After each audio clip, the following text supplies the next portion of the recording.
The same bullies who used to torment him couldn't even utter a word today. Friend or foe, it didn't matter. Seongjun wasn't sparing anyone. Whoever came in his way was torn apart by a hail of bullets.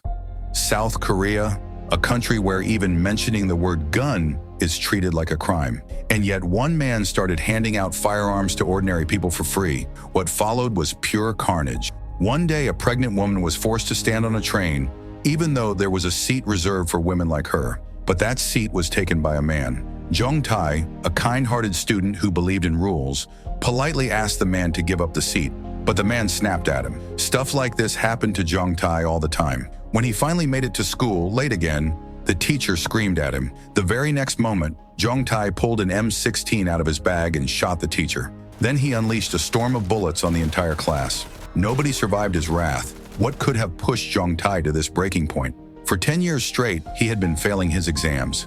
That pressure turned into compulsion, anxiety, and depression. When the doctor reviewed his report, it was worse than before. He had stopped taking his meds because they made him drowsy, and with exams around the corner, he couldn't afford to sleep.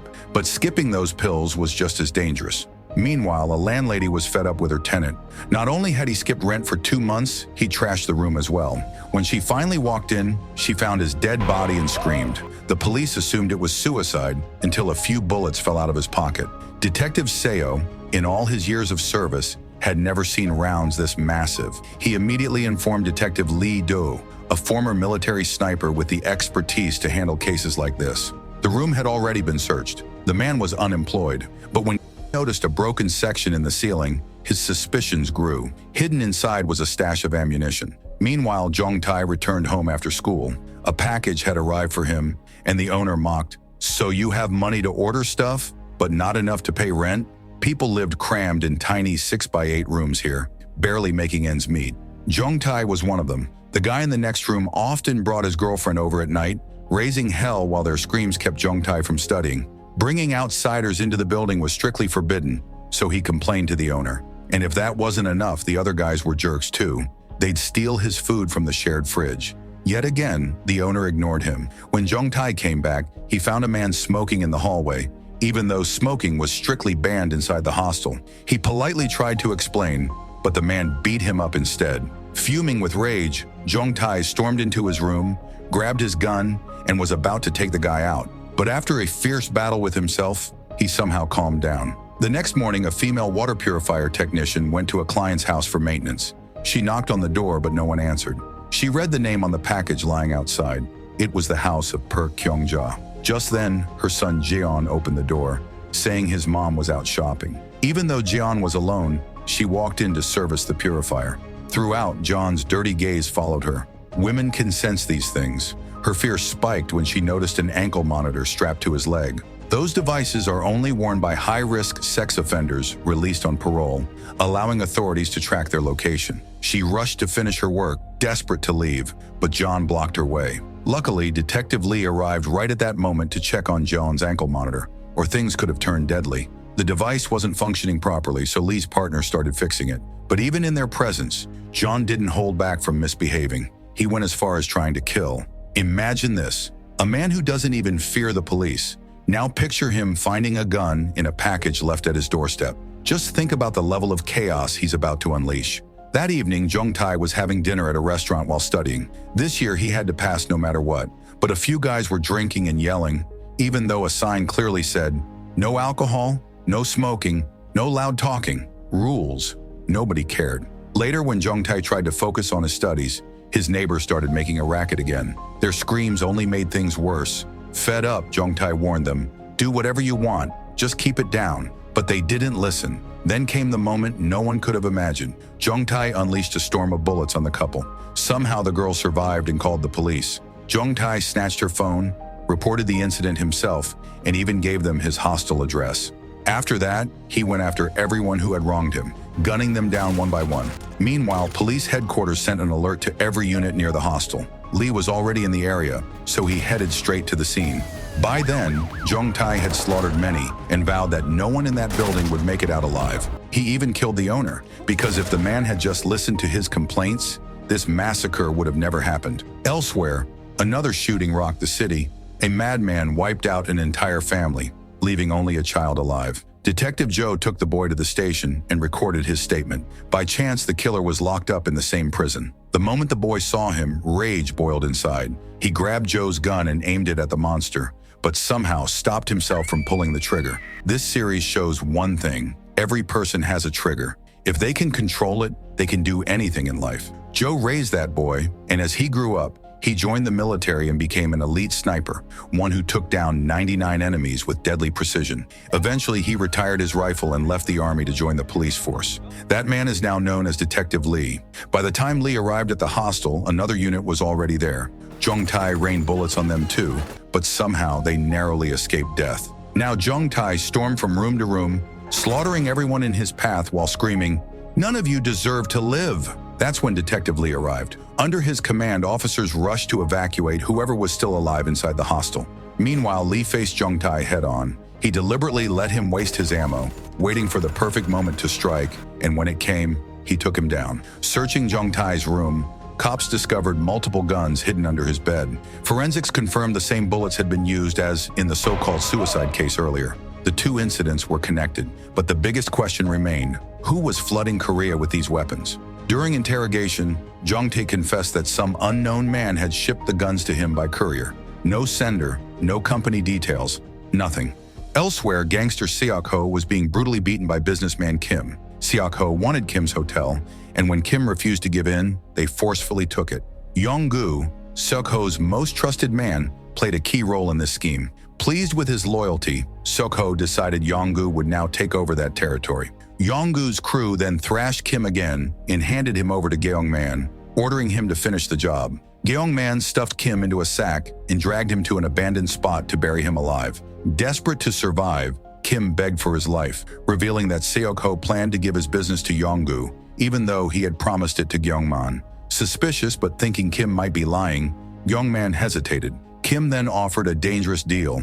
He had a stash of guns that could help Gyeong-man overthrow Seok-ho and take over everything. Tempted for a moment, Gyeong-man fought the greed, ignored the offer, and killed Kim right there. The next morning, he confronted Seok-ho, reminding him of the promise. But Seok-ho tossed him some cash and dismissed him like trash. Humiliated, Gyeong-man and his men returned to the place where they had kidnapped Kim and found his car. Inside the trunk, they found a gun. Kim hadn't lied. Seok-ho's troubles were about to get worse. Meanwhile, at a high school, bullies were tormenting Yoo-jin because he failed to take clear, dirty photos of schoolgirls.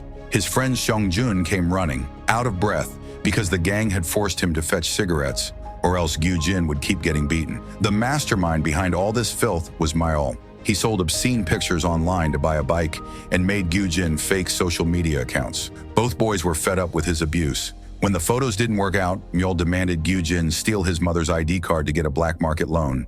Instead, Yoo-jin offered some cash and said, "My mom works day and night to earn this. I won't steal her ID."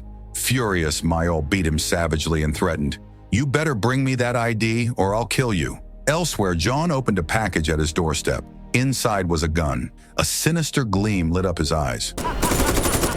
Meanwhile, police scoured every CCTV feed around Jong Tai's hostel, but found nothing substantial. Then during the investigation, Detective Lee discovered the same courier box that had delivered Jong Tai's weapons. The logo triggered an alarm in his mind. He'd seen that exact box outside John's house. Further digging revealed John had taken a taxi. The team tailed it, only to find the cab empty. Inside, just his phone and ankle monitor. Turns out he had gotten out of the cab half an hour earlier. Meanwhile, Lee rushed straight to John's house. The door was slightly open. As he stepped in, a faint sound came from inside.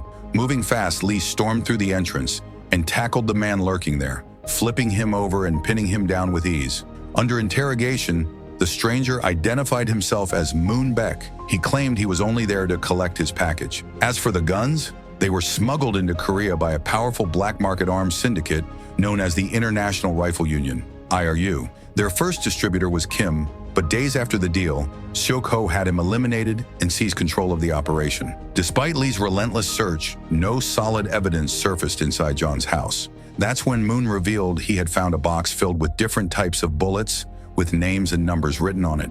To uncover the truth, Moon tracked one of those addresses. There he saw a man leaving in a rush with a bag, leaving the door wide open. Seizing the moment, Moon began searching the house. but Lee showed up unexpectedly. Just then, another man knocked on John's door.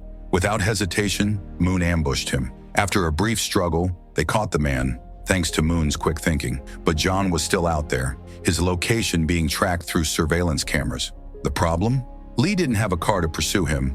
Luckily, Moon did, and he was willing to help. They tied the captured thug to a pole and took off, with a box of bullets in the trunk. Tracking John's movements, they discovered he wasn't running from the police. He was heading straight to the Gyeonggan-seobu police station. Realizing the danger, Lee quickly alerted an officer to beef up security, but before anyone could react, John was already inside. Lee arrived just as the chaos began. He grabbed a pair of handcuffs ready to restrain Moon, when suddenly, gunfire erupted.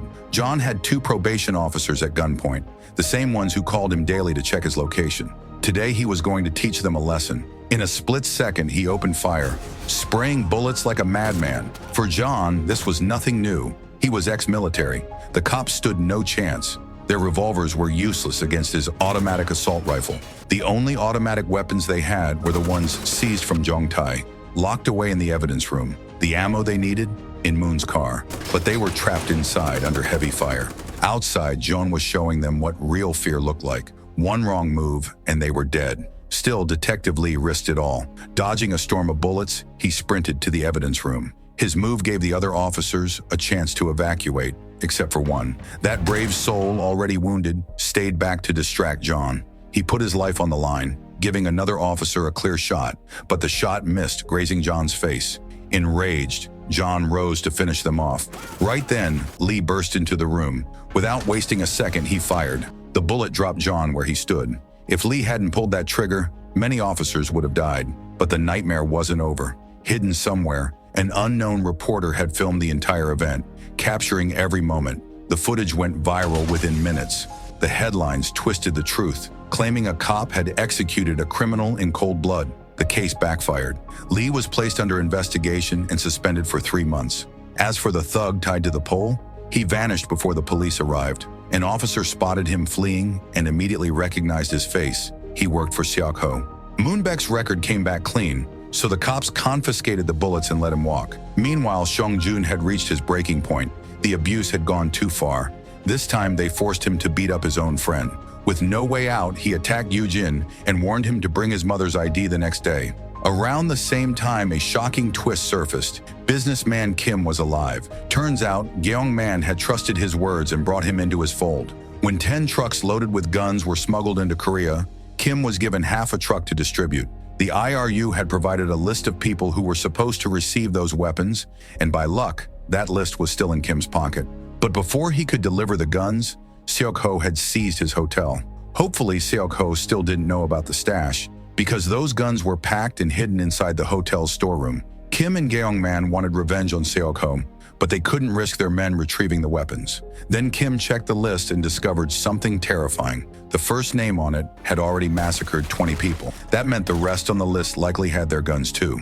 Time was running out. Gyeongman's crew began raiding every address to reclaim the weapons. But a mistake was made. Soo, Gyeongman's right-hand man, got caught. Though he was rescued just in time, his capture put manager Seok-ho under the spotlight. Detective Lee suspected the man caught at Jones' house was one of Seok-ho's men. Maybe Seok-ho was the one behind this gun distribution. Maybe he was building an empire of weapons by giving them away for free. But Seok-ho denied everything. He claimed he had nothing to do with the guns. His crew still fought with knives.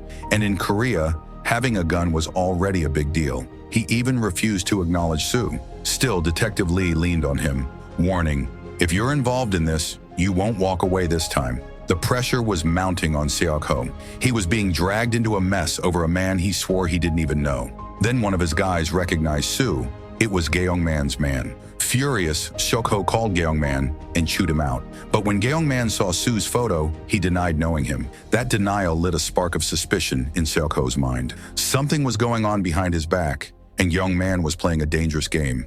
Yoo-jin had stopped going to school because of those thug classmates, but the threats didn't stop. They kept texting him. If he didn't bring his mom's ID to school, they'd show up at her restaurant. With no way out, Yoo-jin reluctantly headed for school. That's when he received a package, one that would change everything. That day, every exit gate at the school had been locked by someone. Students were panicking. Even the teachers were losing it.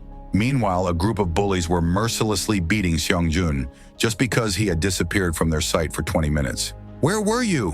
What were you doing?" they kept asking as they pummeled him. Watching his friends suffer, Gyujin rushed to grab the gun from his bag, but Myeol had already taken it. They thought it was a fake, just a prop to scare them. Myeol pointed the gun at Gyujin, making his heart pound out of his chest. Terrified, he begged, "Don't pull the trigger!" Then suddenly the sound of gunfire erupted from the next classroom. Seongjun had snapped. No mercy, no pity. The same bullies who used to torment him couldn't even utter a word now. Seongjun wasn't sparing anyone. Whoever stood in his way was shredded by a storm of bullets. Watching this, Myeol's legs turned to jelly, because he was the one who tormented Seongjun the most. But instead of killing him, Seongjun handed the gun to Gyujin, giving him the chance to take revenge. By then, Seongjun had already locked every exit. The only thing left was to hunt. Word spread quickly. All the students were trapped at the main gate.